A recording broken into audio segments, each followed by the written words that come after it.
एक तरफ बिंदुसार का भरोसा अशोक के प्रति बढ़ता जा रहा था, वहीं युवराज सुसिम का भावी सम्राट बनने का भरोसा डगमगाने लगा। युवराज होने के बावजूद अशोक उसे प्रतिद्वंदी की तरह नजर आने लगा। सुदूर उत्तर पश्चिम तक्षशिला के प्रांत में असंतोष बढ़ने लगा था। फौजी गुटबाजी शुरू हो गई थी। एक प्रांत के अंदर कई सैन्य दल बन गए थे। उनकी आपस की खींचतान और असंतोष से तक्षशिला खतरे में था।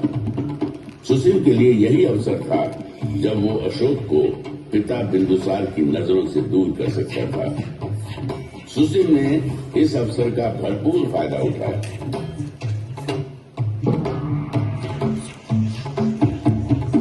तक्षशिला में बढ़ती अशांति और असंतोष ने मौर्य साम्राज्य को संकट में डाल दिया। तक्षशिला की रियासतें आपस में शत्रुता पाली हुई है। रियासतों के सैन्य दल आपस में लड़ रहे हैं। यदि इसे शीघ्र रोका नहीं गया तो वह दिन दूर नहीं जब तक्षशिला मौर्य साम्राज्य के खिलाफ विद्रोह कर देगा। पितामह चंद्रगुप्त के साम्राज्य की रक्षा करनी है तो तक्षशिला के विद्रोह को शांत करना ही होगा। हम भाइयों में सिर्फ अशोक ही ऐसा है जो इस विद्रोह को शांत कर सकता है। इसलिए मैं आपसे आग्रह करता हूँ कि अशोक को यथाशीघ्र तक्षशिला प्रस्थान करने का आदेश दें। बिंदुसार ने अशोक को तक्षशिला में हो रहे उपद्रव और बढ़ रही अशांति को शांत करने के लिए तक्षशिला जाने का आदेश दे दिया। अशोक अपने बड़े भाई सुसिम की योजना से अनजान अपने दल बल के साथ तक्षशिला की ओर बढ़ चला। अशोक ने पाटलिपुत्र से तक्षशिला, आज के सिंध प्रदेश तक की लंबी यात्रा तय की। अशोक की व्यवहार कुशलता, उसकी बहादुरी और राज चलाने की उसकी नीति से तक्षशिलावासी पहले से ही परिचित थे। अशोक के तक्षशिला आगमन को वहां के लोगों ने बड़े उत्साह और खुले हृदय से लिया।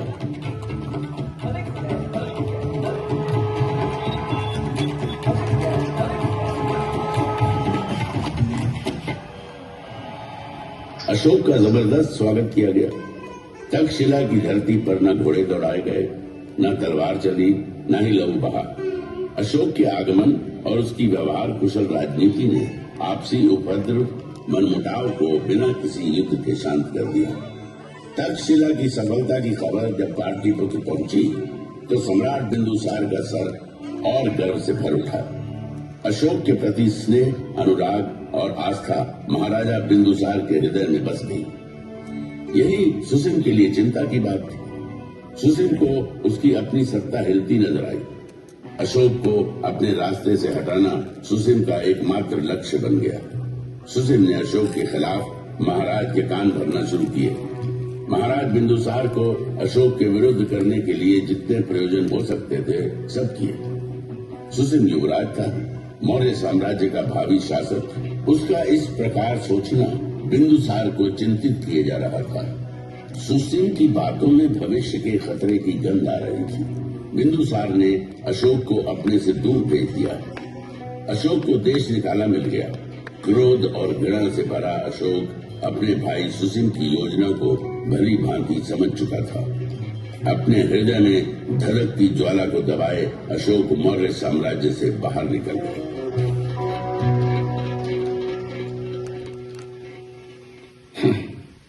मौर्य साम्राज्य के महाराज जो मेरे पिताजी हैं, उनका संदेश आया है। पिता मुझे वापस लौटाने को कहते हैं।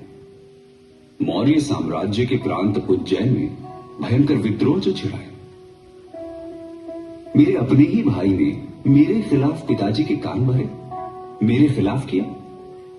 यही पिताजी जो निमंत्रण देकर मुझे बुला रहे हैं, उन्होंने देश निकाला का आदेश सुनाते एक पल की भी देर नहीं की। यह कैसा संबंध है?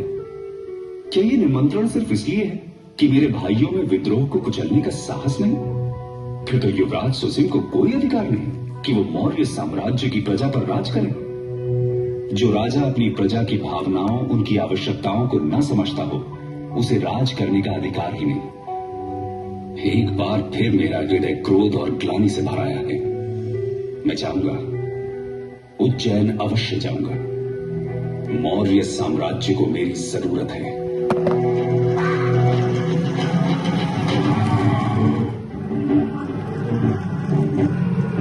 अशोक की जोरदार वापसी हुई। अपनी पूरी ताकत, हौसले और सैन्य बल के साथ उज्जैन के विद्रोह को कुचलने अशोक निकल पड़ा। उज्जैन में घमासान मचा। अशोक ने अपनी पूरी शक्ति लगा दी। विद्रोह को बुरी तरह रौंद दिया गया। विद्रोही मारे गए। मौर्य साम्राज्य की हिलती नींव और गहरे धसती चली गई। जैनी के इस संग्राम में अशोक को चोट आई। घायल अशोक के उपचार में वैद्य लगा दिए गए। इन्हीं में एक थी बौद्ध सन्यासिनी देवी। दिन रात अशोक की देखभाल में लगी थी। देवी के संपर्क ने अशोक का परिचय बौद्ध धर्म और विचार से कराया। धर्म का विचार अशोक के मन को छू गया था।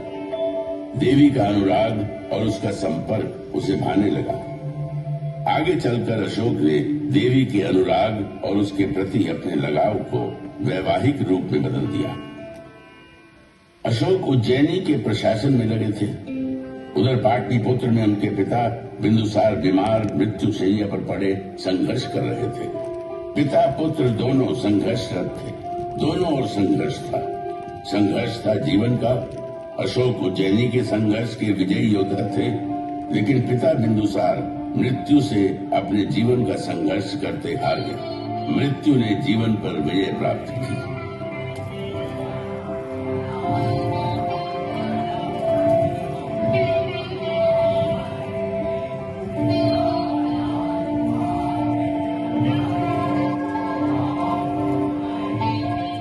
पिता से दूर पिता की मृत्यु के समाचार ने अशोक को पुनः नए संग्राम में ला खड़ा किया।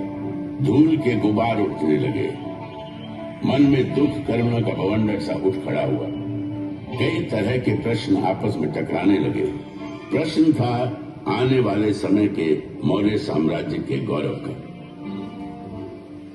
पिता नहीं रहे। मुझे पाटलिपुत्र लौट जाना होगा। पितामह चंद्रगुप्त और पिता बिंदुसार के विशाल मौर्य साम्राज्य के भविष्य पर पुनः अनिश्चय के बादल मंडराने लगे हैं।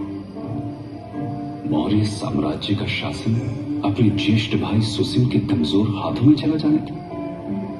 राजकाज से दूर मैं चला जाऊं घने अंधियारे जंगल में। सुसिम के हाथों में मैं मौर्य साम्राज्य के विनाश को देख रहा हूं।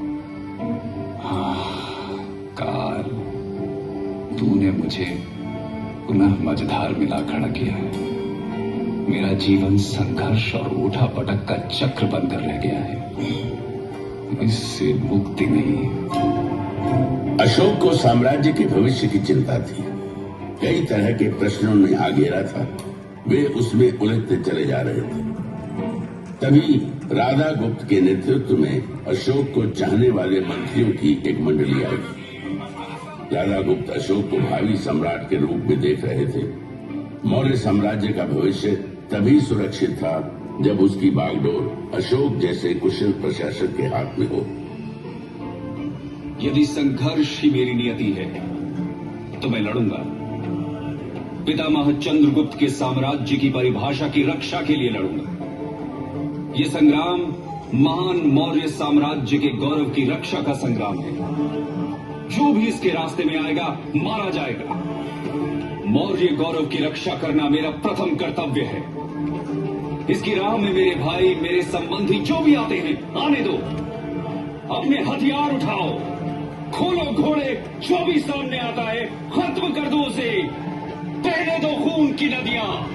चलो पाटलिपुत्र की ओर।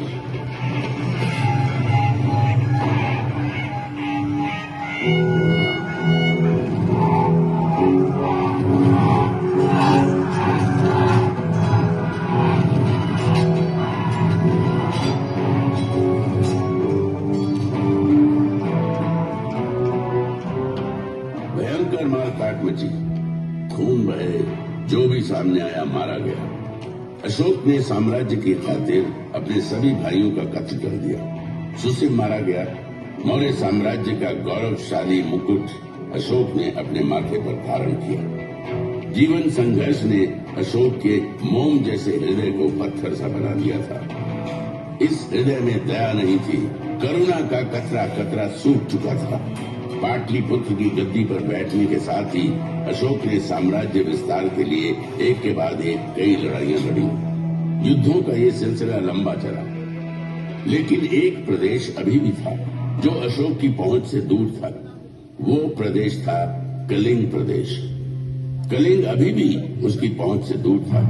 कलिंग नरेश राजा अनंत चंद्रभान की जय। कलिंग नरेश राजा अनंत चंद्रभान की जय। कलिंग आजाद था, पराधीनता उसे स्वीकार न थी। उत्तर भारत के समस्त राज्य अशोक के कब्जे में आ गए थे। पूरब में बंगाल और दक्षिण में कृष्णा नदी तक उसका साम्राज्य फैल चुका था। कौटिल्य के अर्थशास्त्र के अनुसार अशोक की राजधानी पाटलिपुत्र उस समय दुनिया के सबसे बड़े नगरों में गिनी जाती थी। 5 करोड़ से अधिक आबादी का सम्राट अशोक दुनिया के सबसे ताकतवर सम्राट के रूप में जाना जाने लगा। विजय जिसके माथे पर लिखी थी, जो अविजित था, अजय सिर्फ कलिंग का प्रदेश था जो उसके विजेता होने को चुनौती दे रहा था। कलिंग का इलाका जहां एक ओर स्थल मार्ग से जुड़ा था, वहीं दूसरी ओर सामुद्रिक मार्ग से भी। इसलिए राजनीतिक और सामरिक दृष्टि से वो महत्वपूर्ण बना हुआ था। दूरदर्शी अशोक दक्षिण भारत पर अपनी बेहतर पकड़ बनाने के लिए कलिंग को अपने अधिकार में करने के महत्व को भली भांति समझ रहे थे। मौर्य साम्राज्य को अभेद्य बनाना है तो समुद्री मार्ग को अपने कब्जे में करना होगा। सामुद्रिक मार्ग भविष्य में आफत डाल सकता है। कलिंग, हाँ, कलिंग को कब्जे में करना होगा।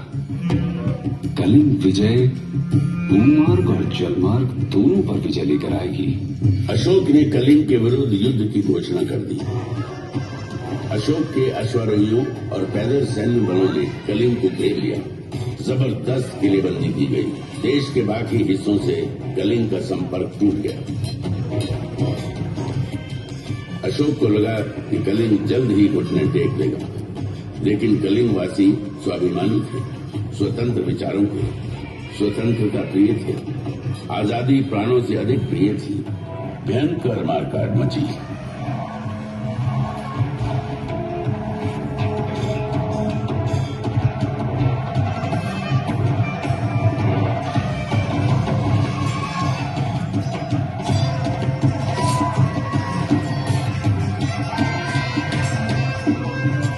कलिंग का यही प्रदेश संग्राम का केंद्र बना। अशोक के अश्वारोहियों ने धौलीगिरी के प्रदेश को रौंद डाला। जबरदस्त मुकाबला हुआ। युद्ध चला। 1.5 लाख से अधिक लोग बंदी बना लिए गए। लाखों लोग मारे गए। घायलों की तो गिनती ही नहीं थी।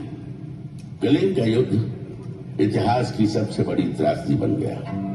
मानवता आंसू बहाती रही। इंसानियत ने बर्बरता और जुल्म के आगे घुटने टेक दिए।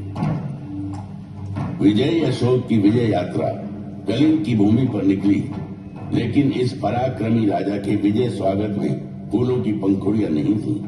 स्वागत में थे कटे पिटे शव, अपने पतियों की मौत के शोक में विलाप करती स्त्रियां, लहू से कीचड़ बन आए राजमार्ग, शवों के विशाल ढेर, चील, गिद्ध, भेड़िए और सियारों के संवेद गीत।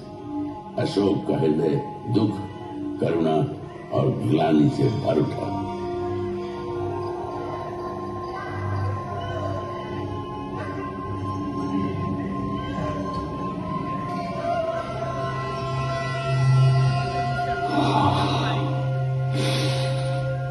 ये मैंने क्या कर दिया? मैं तो निकला था विजय गर्व में कि कलिंग की भूमि मेरा स्वागत करेगी, एक विजयी राजा की तरह। फूलों की वर्षा, चंदन और कुमकुम से मेरे माथे पर तिलक होगा। अरे मेरे कर्म, मेरे मस्तक पर तिलक की जगह रक्त रंजित कीचड़ पुता। मेरे स्वागत को पीछे मुर्दा शरीर, कटे हुए मानव अंगों के ढेर, सियार और भेड़िए गा रहे हैं विजय गीत। वातावरण में सिर्फ दुर्गंध, मुर्दा शवों की दुर्गंध। क्या यही है मेरी यश भूमि? यही है मेरा पराक्रम? यदि विजय है ये, तो पराजय क्या? ये विजय है या पराजय? न्याय है या अन्याय? ये वीरता है या कायरता? क्या निरपराध बच्चों और स्त्रियों की हत्या ही वीरता है? मैंने जो किया है, क्या यही है मेरा साम्राज्य विस्तार और सहिष्णुता? किसी के पति मारे गए, किसी के पिता, किसी के बच्चे, तो किसी के गर्भ पर हुआ हमला। मुर्दा शवों के ढेर थे। क्या किया मैंने? ये विजय प्रतीक है या पराजय की बूम? ये मंडराते गिद्ध, चील और कौवे संदेश वाहक हैं उस दुराचारी की मृत्यु के, जिसने ये कर्म किए। प्रभु, मुझे शांति कहां मिलेगी? मेरे प्रभु, अपनी शरण में ले लो ईश्वर, अपनी शरण में ले लो, मुझे थाम लो। प्रभु, शांति चाहिए मुझे, मेरे प्रभु, शांति चाहिए।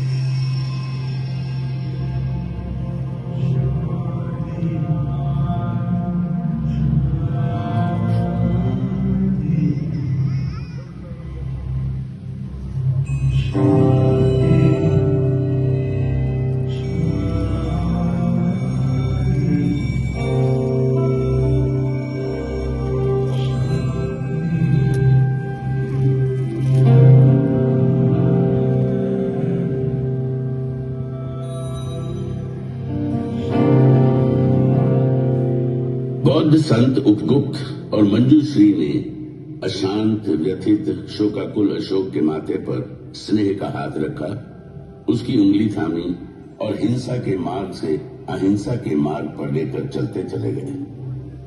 उसने हिंसा का त्याग कर अहिंसा को अपना धर्म बना लिया।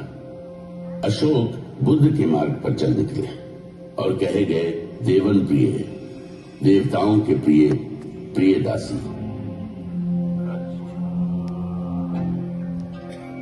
कलिंग, जहां अशोक ने युद्ध लड़ा, उसके हृदय का सबसे प्रिय प्रदेश बन गया। धौली की जो दया नदी रक्त से लाल हो गई थी, उसी दया नदी के तट पर बसे धौलीगिरी में अशोक ने कई चैत्य और स्तूप बनवाए, शांति संदेशों के स्तंभ खड़े करवा दिए। कलिंग के ये शिलालेख मानवीय समाज, न्याय और आदर्श की बात करते हैं। अशोक ने धम्म के विचार को अंगीकार किया। अहिंसा ही उसका मार्ग था। इंसान ही नहीं, पशुओं, जीव जंतुओं की हिंसा पर भी रोक लगा दी गई। शाकाहार का विचार दिया। जाति पाति के भेद खत्म कर दिए गए। लोक कल्याण और जनहित उसके शासन के मंत्र बन गए। सड़कों पर मैंने बट वृक्ष लगवाए हैं जो पशुओं और मनुष्यों को छाया देंगे। प्रत्येक 9 मील की दूरी पर मैंने आम के बागीचे लगवाए और कुएं खुदवाए हैं, विश्राम गृह बनवाए हैं, कई प्याऊ बनवाए हैं। मैंने ये सब इसलिए किया है कि मेरी प्रजा धर्म के अनुसार आचरण करे। धर्म की नीति को लागू करने के लिए उसने धर्माधिकारी नियुक्त किए और धर्म के विस्तार के लिए कई शांति संदेशकों को देश विदेश के विभिन्न हिस्सों में भेजा।